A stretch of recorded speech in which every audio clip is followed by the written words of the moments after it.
The drill screamed against wood like it was alive. I stood in the kitchen, coffee cooling in my hand, watching him through the window. Bent at the waist, sweat darkening the back of his shirt. My fence, my tools, my wife's laughter drifting out to him like a private signal. "Such a good price," she'd said that morning, smiling too quickly. Her phone buzzed. She didn't look at it. She never didn't look at it. The call came then. From my daughter-in-law. "If you want to join Thanksgiving," she shouted over the line, voice sharp with command. "Come wash the dishes!" I said nothing at first. Watched the man straighten up. Watched my wife hand him a bottle of water with fingers that lingered. "Enjoy," I said finally. I hung up before she could laugh. Outside, my wife touched his arm. Just for a second. Too familiar, too practiced. Something inside me went very still. I didn't shout. I didn't step outside. I didn't ask the question whose answer had already settled in my bones. I sipped my coffee. Bitter. Cold. And I began to plan. 3 weeks is a long time to fix a fence. Long enough to learn routines. Long enough to memorize smiles. Long enough for secrets to grow legs and walk around in daylight. He arrived every morning at 9. Left at 4, except Tuesdays. Tuesdays he stayed late. My wife cooked on Tuesdays. Dressed better. Wore perfume she said was too strong for work. I told myself stories at first. Discounts. Hard labor. A man taking pride in his craft. I told myself I was paranoid, but paranoia has a texture. This was certainty. I found the messages by accident. Her phone face down on the counter. A vibration that didn't stop. A name saved as hardware. I didn't open them. Didn't need to. The way she slept changed. Turned away from me. Curled inward, guarding something. At dinner, she talked about paint colors with the excitement of a shared secret. Outside, the fence grew taller, straighter, cleaner than it had ever been. I started noticing the other betrayal, too. The quieter one.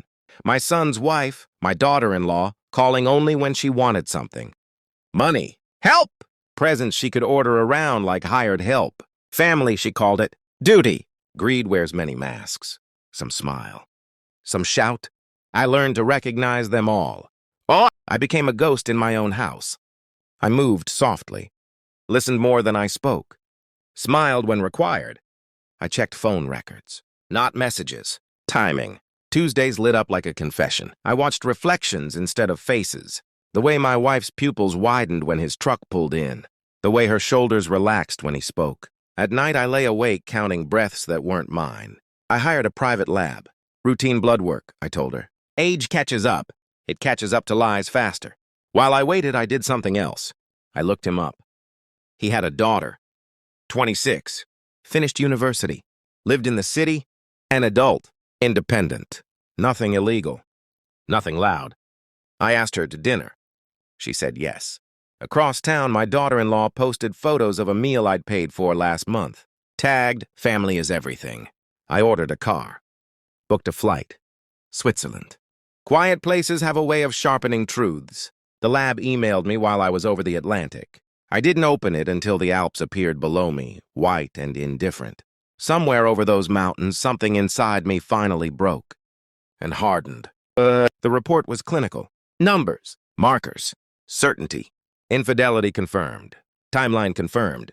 No poetry. Just fact. I forwarded it to myself. Locked it away. Dinner with his daughter was polite. Measured. She talked about architecture. About wanting to build things that lasted. I thought about fences. When I returned home, the fence was finished. My wife stood beside it, proud. Her hand brushed his again. I invited him inside, just for a drink. I placed the envelope on the table between us. Didn't push it toward anyone. "I know," I said. That was all. My wife's face collapsed inward like a structure losing its load-bearing wall. He stared at the envelope like it might explode. I stayed calm, sipped water. Silence is a blade if you know how to hold it. I didn't yell.